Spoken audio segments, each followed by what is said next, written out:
Families are very important to the Finnish people, and the Finnish tradition has been for large families. Our daughter has 9.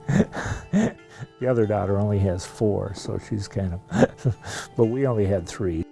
And there's a lot of much larger families in the Cokato area that are traditionally Finnish. And when my son went to school here in Cokato, one of his friends, not a close friend, but one of the friends he knew, was one of 18 kids. And he'd come home and say, "Dad, did you know so-and-so was one of 18 kids in the family?" I grew up with 6 brothers and 1 sister. You'll see a lot of their families up into the over 20 kids is not uncommon. The Aho family kind of made the news a year or 2 ago when Seth was the last Aho boy going through the football program, and they'd had for 2 decades straight someone in the high school football program. I have like 64, maybe up to 70 now, first cousins. And I love living in a small town. My great-grandfather came from Finland in 1866. He was a lumberjack in Finland. He was working on a farm as a farmhand, and he did the classic marrying the farmer's daughter. They had several children, but in the 1860s, times were very hard in Finland. He was not part of the family, so he could not get land. And so there was land available in America due to the Homestead Act of 1862. So they ended up in Minneapolis. And at that time, he said, this is way too big a city. And so they walked out the 50 miles from Minneapolis to here, spent the winter in a small cabin just east of here. And then the following summer, they built the house that you're in right now. Barbergs then have lived here since 1866. So we still have the original deed to the property signed by Ulysses S. Grant. And it's never left the farm. So I'm 4th generation living here. Hello, hello. I came to look for that book that I lost, and they had put it way on top of the shelf. Okay. Susie is our editor and secretary. People say that you're Finnish by osmosis. Actually, I'm German and Swedish. I had a boyfriend in school who was Finnish. And that relationship just kept on going on and on. And then eventually we got married.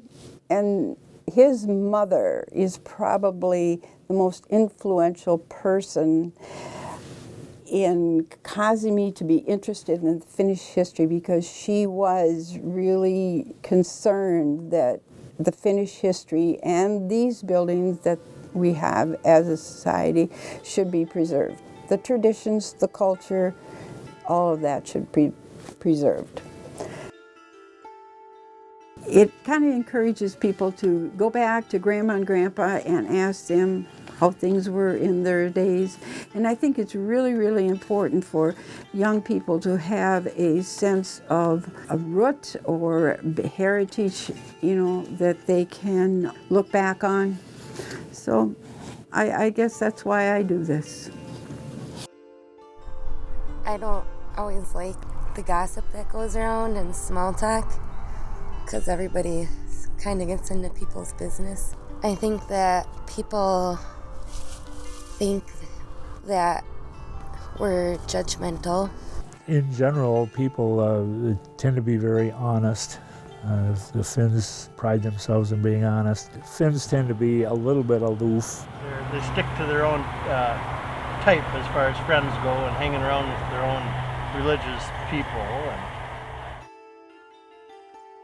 So when I took the job here, that was kind of one of the first things that, a few people talked about. So the Finns like to stick together, they like to help each other, and especially at harvest season, they would have working bees. They would use each other's equipment and come and harvest the field, and when that was done, they go to the neighbors and each help one another. The name Cokato comes from the Dakota word "in the middle of," because this was the big woods, and that was the reason why the Finnish liked this area. They loved woods. Finns were very well known for clearing woods. They were woodsmen. They used the log for heat and then also for the building purposes. Where trees grew, there was good black soil if they were able to clean the stumps, and they were very good at that. Of course, the other thing that Finns are known for is the sauna. And this was originally a sauna, which means smoke in Finnish.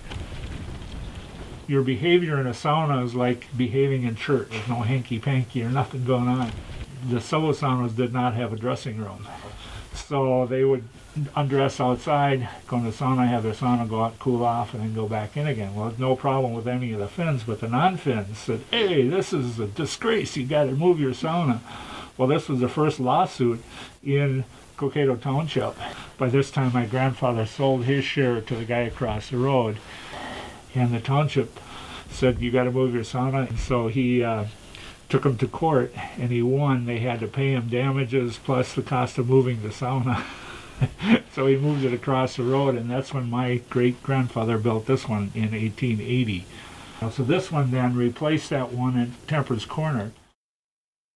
The non-Finns had not heard of saunas, and they couldn't figure out, what the Finns were really doing, if this was pagan religion or what it might have been. Most Finnish are Lutheran from the Lutheran tradition, and Lestadius was a revivalist Lutheran in the mid-1880s in Finland and Sweden. And so my great-grandfather, he studied under him. And so when they eventually came to Cokato, then he was nominated to be the lay minister. I've got at least one friend over the years that is a Lestadian Finnish individual. He has let me know quite a bit about their church and their beliefs, and maybe kind of comparable to a Mennonite religion, very strict. Don't believe in rock and roll music or dancing or organized sports. Only if it's with the church can they be in sports. So. In my master's thesis, I was studying the history of the Finnish Lutheran Church in the Cokato area. And in 1972 and 1973, there was a break, or a heresy as we call it in the church. And in the majority, we call it the majority, they stayed with the church, and we were in the minority, so we had to establish an entire new church in Cokato. So we relocated to Stockholm, which is south of the city, in the area which was traditionally called the Swedish area. And then those that were in the majority stayed in the red brick church, which is right next to the cemetery.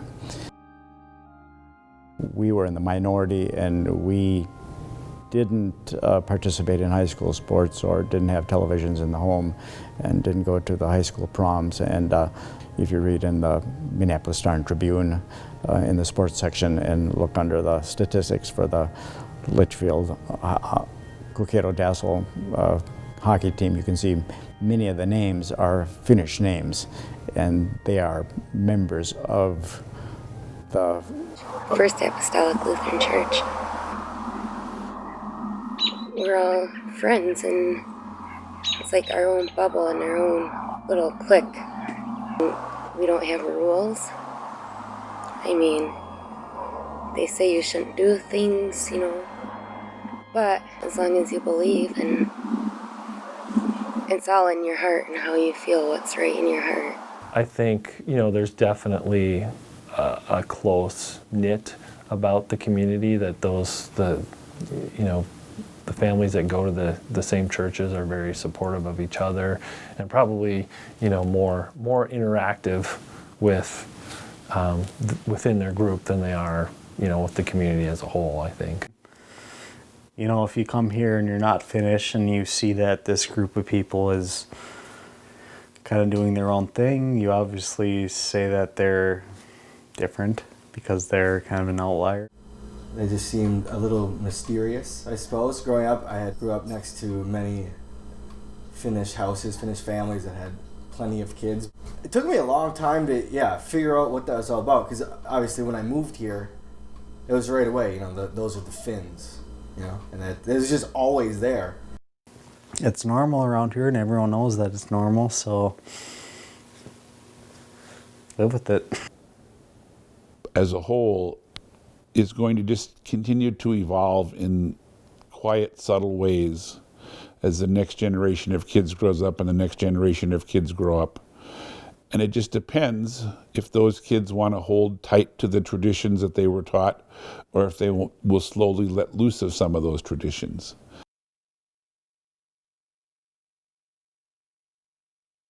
Well, one of my good friends, Brian Lockinen, is Finn, as you would say. I met Brian in first grade at a church in Dassel, and our parents were friends, and then I ended up going over to his house one day, and we were best friends ever since. We started playing music probably early middle school, probably about 5th grade. My dad bought me a bass. Brian got a guitar. I don't believe he ever attended the Finnish churches. Yeah, we started going to a different church when I was like in first grade, I think. Like the old one. I remember a bird got in there once and started flying around. And I am 75% Finnish, and I have lived here all my life.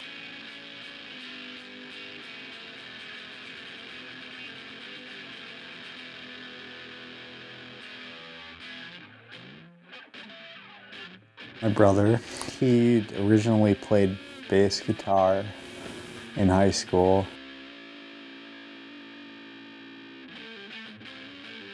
That's where I got my inspiration to start guitar, you know, because he played bass. Now I'll do something different.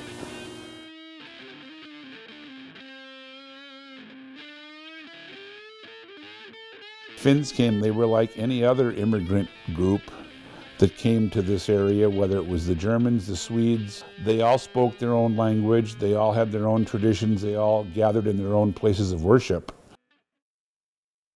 And slowly, mostly through school and kids,